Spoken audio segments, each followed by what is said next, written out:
Welcome to Motivating Dreamers Worldwide's training platform. My name is Rashan Andai, and I am your trainer. Today's training is on forgiveness. I will teach you 3 ways that you can practice forgiveness in your life and apply to your life right away. After having discussed these 3 ways that you can apply forgiveness to your life, you will be able to know certain things that you can do to overcome anger, hurt, pride feelings, how to deal with resentments. So the number one way that you can apply forgiveness is by writing a letter. If you've ever held on to anger towards someone, if you've ever had anger towards yourself, you can write them a letter. You can write yourself a letter. Get a journal. Express your thoughts. Express what's going on with you. Express what you want to say to this individual. Write in details. Write however you feel, whatever you feel, put it down on paper, because we have to let things go.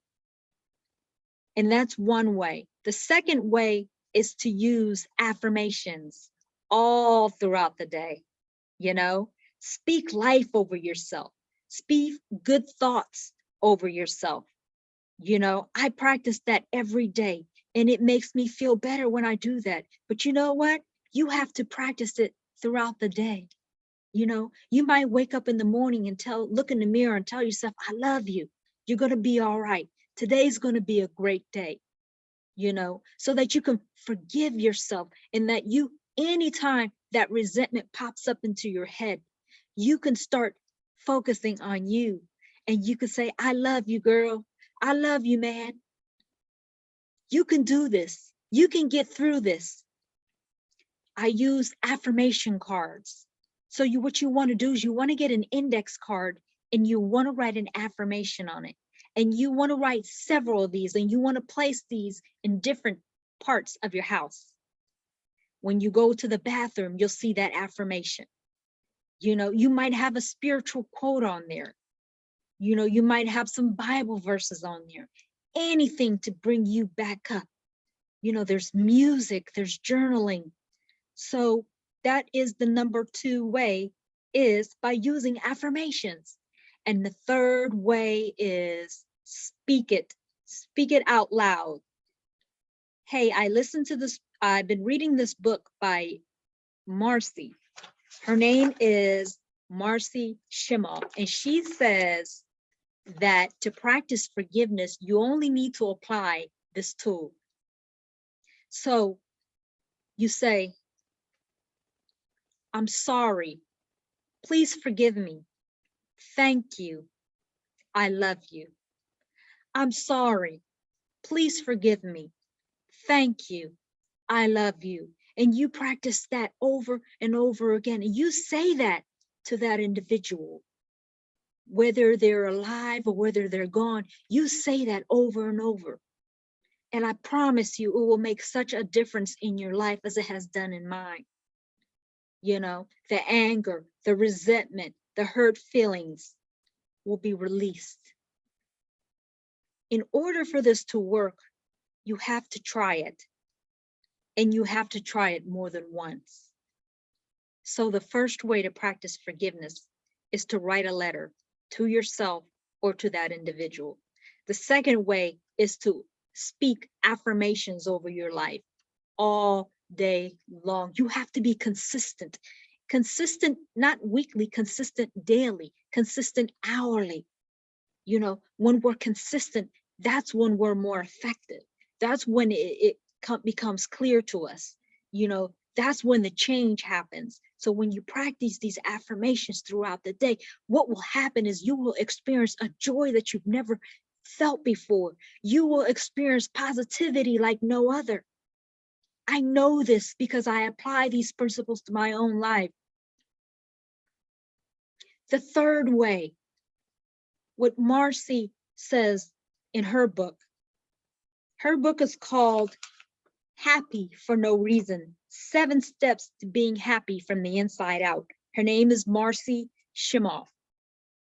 She says Say to the individual out loud, say to yourself out loud. You're not necessarily saying this to them. You're speaking these words, and you speak them loud enough so that you can hear them.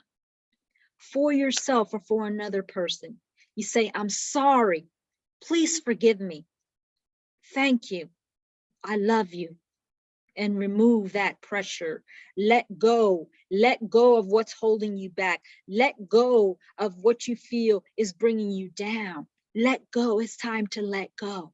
So use these three principles, use these three ways to apply forgiveness to your life. I'll share another thing with you. In this book, they talk about researchers. There's a organization called the Institute of HeartMath. They have actually studied what happens to our heart when we are dealing with frustration, anger. They see patterns through an EKG. They see variations in the patterns versus when you are experiencing joy and when you are experiencing frustration. And when you are experiencing frustration, your blood pressure rises, you know. When you are experiencing happiness, this affects your cognitive function. Can you believe that? Just by the way you feel, your heart. So your heart tells you everything. We have to watch our stress levels.